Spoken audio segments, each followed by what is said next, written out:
Today on the Marshall County Hangman Channel, a man who at a very young age found music with the help of a music instructor. Then, a piano taught him music theory even without realizing it. Coming up.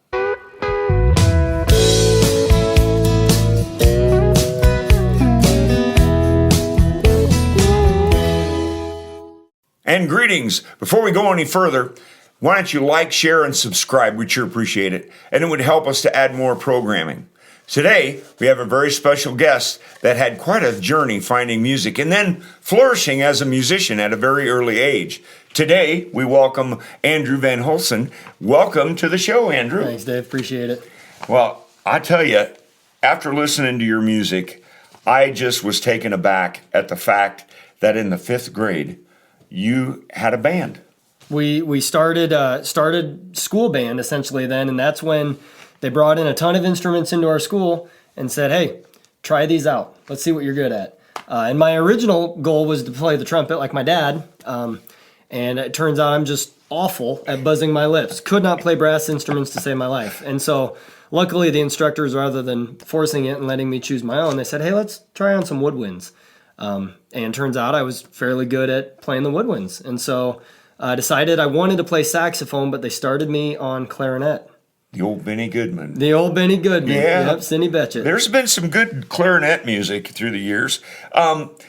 So you had a band instructor who kind of helped guide you a little bit. Could you tell me a little bit about Mrs. Wells? Yeah, so Mrs. Wells was mainly the woodwinds instructor, and she was very deliberate about how she taught, and she would push all of her students to push themselves outside of their comfort zone. Oh, sure.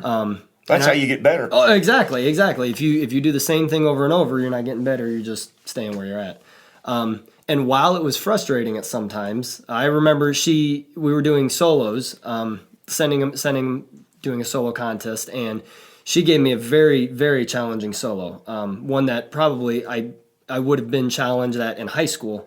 And I was only in 6th grade at the time, and I remember thinking, I can't do this. This is so hard. Look at all these notes and how fast it is. And I remember practicing in my basement and getting super frustrated. But I ended up getting a 1 at solo, and honestly, it was a really good growing experience for me musically. It just taught me, even though it's hard, practice enough and you'll get it. Oh, sure. Yeah. So then from there, you went to the piano. So this song is called Lullaby Gobs. It's a song that I wrote and makes me think of my grandma, and she always ends all of her texts with Lullaby Gobs. So this one's for you, Grandma.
practice books weren't your thing? No, practice books weren't my thing. Honestly, practicing wasn't my thing. So I had never played the piano before, so they started me like at the very, very bottom. You know, you played this note with this finger, a lot of quarter notes. I already knew how to read music from band, but it was a lot of just elementary style stuff, and wasn't my gig. And so after about a year, I told my mom, I don't want to play the piano anymore. So then you found musicnotes.com. Yeah, and so I took a little sabbatical from the piano for about 6 months. I was like, piano's dumb. I can't do this. It's I don't like it. And then I would hear piano in the music I was listening to. And a classic example, honestly, is "Don't Stop Believing." And I think that might have been the first piano music I was like, that's really cool piano music. Yeah. And I could learn how to play that. So I found Music Notes.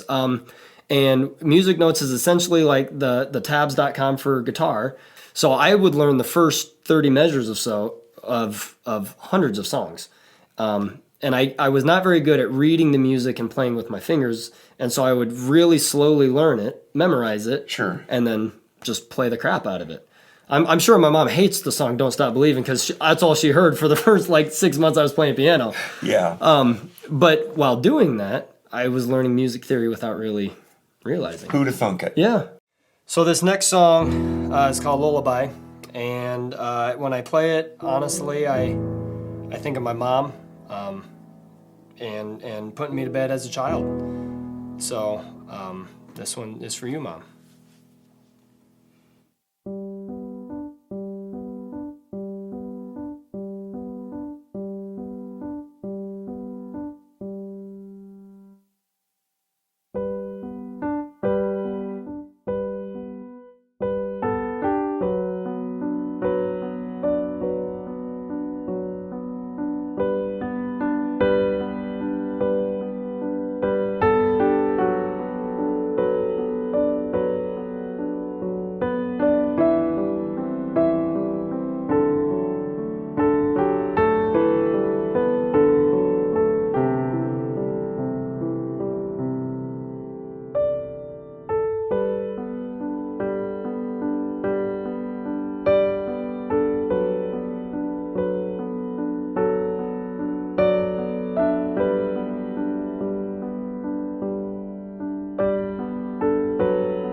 The next one I have for you is called Poetry. My mother loves poetry. She's kind of a wordsmith. I am not a wordsmith, but this kind of has a pattern and a rhythm to it that reminds me of the cadence you have in poetry.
So, at what point during your music journey did you start writing your own music? Yeah, so I feel like I was playing other songs probably for 1 or 2 years at least, memorizing them, playing them for other people, and they would love it.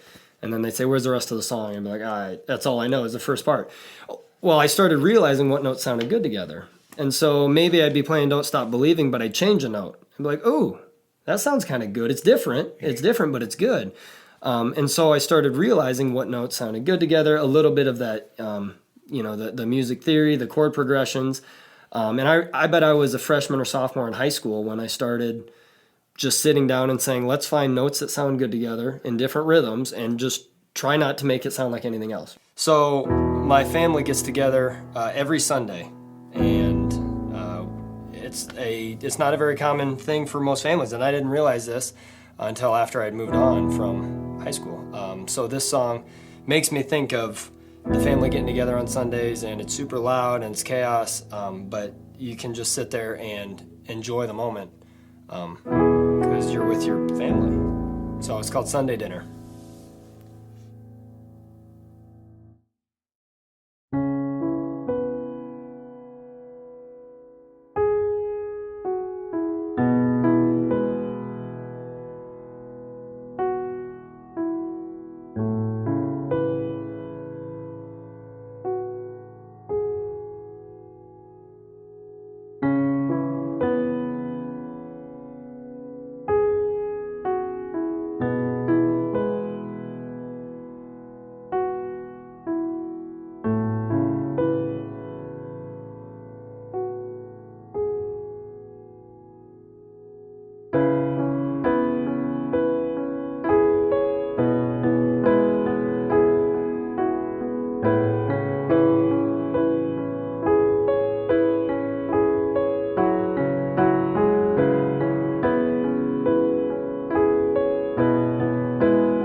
And so from there, I started dabbling and realizing it's a lot more fun to make your own music than to play others people's sometimes. Definitely. So when you've written, do you find yourself being taken away by what you're writing? I mean, just does it take you somewhere? Yeah, very because much I've so. found listening to some of your music, it just took me somewhere. Yep. Kind of an escape from reality, Yes, right? yes. Or wants to put you back in the past.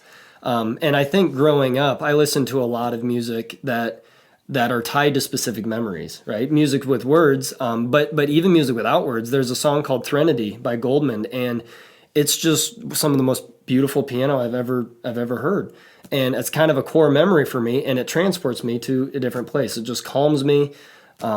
And so while writing, a lot of my piano music is to transport people somewhere else, right? To give a calming sense. Yeah. And this final song we have is called Wildflower. Wildflowers are just beautiful. When you see them on the side of the road, when you see them anywhere you're driving, you can be going on your normal day and they just make you stop and appreciate the beauty around you. And so my mom likes flowers, and I wrote this song for my mom. It's called Wildflower.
Thanks for listening. That was our show for today. We'd like to thank Andrew for sharing his considerable talents with us. If you know someone who writes music and they would like to share their talents, have them contact us here at wildthing@partnercom.net, and we'll certainly get them on our show. Remember, folks, in all things, show love. Until we meet again, take care and God bless.